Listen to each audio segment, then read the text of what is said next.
Porter is with us again. She is the Texas Conflict Coach and president of Conflict Connections Incorporated. And to remind you, 16 years ago, Pattie began a passionate journey to help manage and resolve conflict in people's lives. By doing so, she's helped hundreds of people and work teams release their angst and move forward with more productive relationships and constructive action steps. Pattie's awesome. She works with companies, and so I'm really pleased to have her back. Pattie, are you there? I am here. All right, welcome back. I'm so glad to be back, and welcome Kathy as a special guest host as well. Thank you, Pattie. I heard you last week, so I was so excited that we'd get to talk to you this week. I've been chomping at the bit to meet you. So yay! I know, I'm so excited.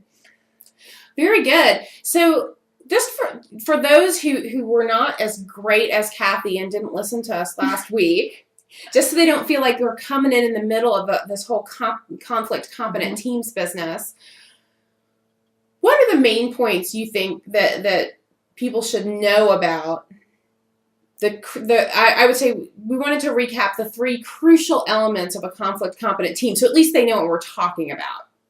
Okay, well, let's do that. We led up to some of the things that get in the way of, disputing and dysfunctional types of teams. But in order for a team to really be conflict competent, to have it be a high-performing team, especially around dealing with conflict, there are 3 crucial elements. And this is really based on the work that I do with Craig Rundy and Tim Flanagan and their works around building conflict competent teams, becoming conflict competent leaders. And they're out of the Leadership Institute out of Eckerd College in Florida. But the 3 crucial characteristics is, 1, creating the right climate. And we talked a lot last week about what does that mean. We mean in order for people to really engage constructively with conflict, people need to feel safe. People need to feel that they can trust and be trustworthy, and they need to have an attitude about conflict that is normal, neutral, natural, and necessary for any team to be high-performing, creative, and valuing differences. Yes. So 1 is creating the right climate, and then 2, supporting a collaborative environment, and we'll talk more about that today. And 3 is using constructive communication, which really also means using very constructive behavior when we're engaging in conflict conversation. So those are the 3: creating the right climate, supporting a collaborative environment, and using constructive communication behavior. That's so true. In so much work with my clients, some really like conflict, and they take on a certain style, and others really don't like conflict. And what I find is that even getting them to recognize that some of the decisions that they're making are based on their not wanting conflict or the avoidance of it, or the fear of damaging the relationship, which sounds to me like the fear that they don't have the skills to handle it. Right. Well, and there are some people I know some people who are in management, upper management, corporate, solopreneurs, but they really believe if you create an environment of conflict, that you will propel people into a higher state of performance. And how do you weigh in on that, Pattie? Because, I can't imagine, I've been in those types of situations, and even though I have stepped up, what it did to the environment, you talked about creating the climate. I would think that pushing people to that type of performance level really degrades the climate. Well, okay, so that's a very interesting question that you posed there. A lot of it has to do with people's attitude about conflict. We talked last week that our attitude about conflict, how we approach it, recognize it, and deal with it, has a lot to do with the outcome being productive and constructive versus destructive. So the idea that conflict is something to avoid at all costs, to run away from, to damage relationships, no wonder people run away from that, of course. Sure. But if we see conflict as an opportunity for growth, an opportunity for really looking at the differences, because, what that probably leader is trying to do in pushing conflict is he really wants people, I would assume, to have some robust conversation, some debate over why Right. people have differences of opinion or processes about whatever the task is at hand or the issue, so we can get it all out on the table and then grow from that conversation. Right. But you have to really have the skill set and the attitude and an environment, a climate that says, you know what, it's okay to have those robust conversations if we're doing it in a constructive way. And people don't know how to do that. And so that's where that skill set of being conflict competent is critical. All those elements need to be in place. But conflict can definitely help a team be very high performing because it allows for all those differences of opinions and for people to speak their mind and have those robust conversations. I'm with you. I feel like if we don't have a space where everybody can speak their mind, the loudest voice wins. Yes. Or the yes voice wins. So how do we do that? What do we need to build a conflict competent team? Well, part of building a conflict competent team, in addition to creating the right climate, as we mentioned, all of these are interdependent of each other, right? So the right climate being safety, trust, attitude. The other element, and they need each other, is supporting a collaborative environment.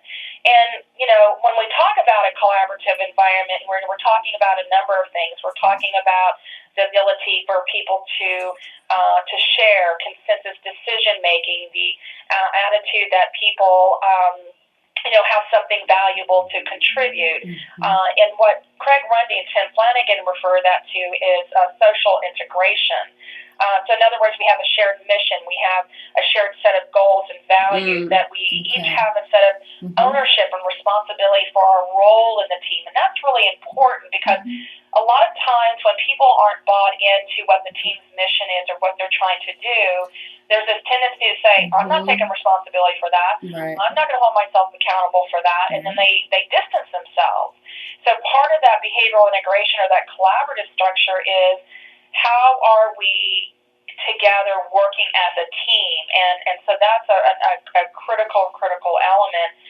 But the other thing is, in order to create that right climate, to create that collaborative team, so much of it has to do with constructive communication. So let me stop there and see what questions you have about that so far.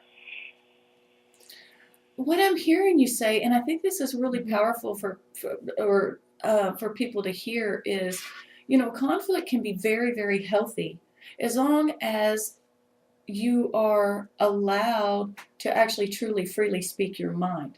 And it is the type of environment and climate that allows you to have a difference of opinion, and those differences are embraced. And I think that's really tricky in the workplace. Solopreneurs might have an easier time because you can choose who you want to work with. In a corporation, it's different because you don't always have that choice. And, what do you see as far as that's concerned? Do you see that the biggest challenge for you is helping them create that open, communicative environment? It is. Usually when people reach out to me, they're already at a high intensity level of conflict. And so I'm having to do a lot of backtracking with them, right? Yes. They, instead of reaching out early to me, which is what we talked about last week, which is don't wait till you're in crisis as a team, because now we're going to have a lot of work to unravel, the old ways of dancing together with each other, the old ways of doing things that were very destructive. And so one of the things when I'm working with teams and create, so let's say they're in crisis. They're not functioning very well. There's no safety. There's no trust. There's a lot of damage to the relationships. And unfortunately, sometimes it's very, very difficult to rebuild those relationships and trust. It takes a lot of commitment on their part to really make something different. But let's say that they're in a mid-level and they're like, we really need, they have enough foresight to say, we really need someone to come in and help us. And so what I do is an assessment to look at where are they at that place. And a lot of times people will say to me, I'm working with a team right now, and I actually had an employee call me from that team saying, I know that you're getting ready to come out here and do some work with us, but I can tell you right now, I hesitate to even say anything because I feel like my team members are going to use whatever I might say against me. Right. So that's what bothers to me That's about huge. the resistance and participation, that there was no safety or feeling of trust, that she could really communicate openly and honestly. So I know one of the things I'm going to have to do with that group is have a dialogue that says, what do we need to put in place to even have a safe and trusting environment? Before we even get into the issues themselves, it's coming up with those team agreements. And those could be behavioral agreements. That could be an accountability plan. But it's some type of agreement that says, in order for you to feel safe and to begin to rebuild trust, what do you need from others, and what are you committed to doing? So there's a whole conversation and work just on creating those boundaries. Absolutely. Well, Patty, we've got a question from the chat room. Oh, okay. Lane Pierce asks, how do you educate your customers in the difference between conflict, good and positive examination, and drama? So good and positive conflict versus drama, Patty. What's the difference between how do you educate them? Well, different people have different default behaviors and how they show up in conflict. Right? Last week we talked about, that amygdala in our brain when we're feeling threatened. Right. Some of us react to that through drama. We have a tantrum in front of everyone. We, defend ourselves. And so we have to learn to look past that drama. Part of that is, what is that drama doing? Is that drama constructive to the team interactions? Is it destructive to the team interactions? What is the impact? Oftentimes when I'm working with a team, another strategy I might use is what we call situation behavior impact, or SBI, and that comes from the Center for Creative Leadership. Right. So wonderful. You probably heard of it. Sounds right? It sounds very familiar to me, yes. Yeah, so we might say, you know what, today we're going to observe your team interactions, and I'm going to sit back and just watch one of your meetings. And I'm going to use SBI. And so, and I might even videotape them. And I get permission and all of that. And so, as we're looking at any conflict or what might be perceived as conflict in that team meeting, then we're going to stop and look at the video, or I'm going to give observation. And a lot of times I'm going to do it in the moment. And I get their permission for how, I don't wait till the very end of the meeting. A lot of times I'll say, is it all right if I, stop in the moment and give you feedback? And they're usually really good. So then I'll say, so here's the situation. What I just saw from you, Drama Queen, call her that. Nice. But I would say, Drama Queen, what I just saw a few moments ago when you responded to, Susie Q, you were, and I'll be very specific, and there's no judgment to it. This is what I saw, and I described the behavior. So I saw that you, rolled your eyes and threw a piece of paper on the floor, to share a point with the team.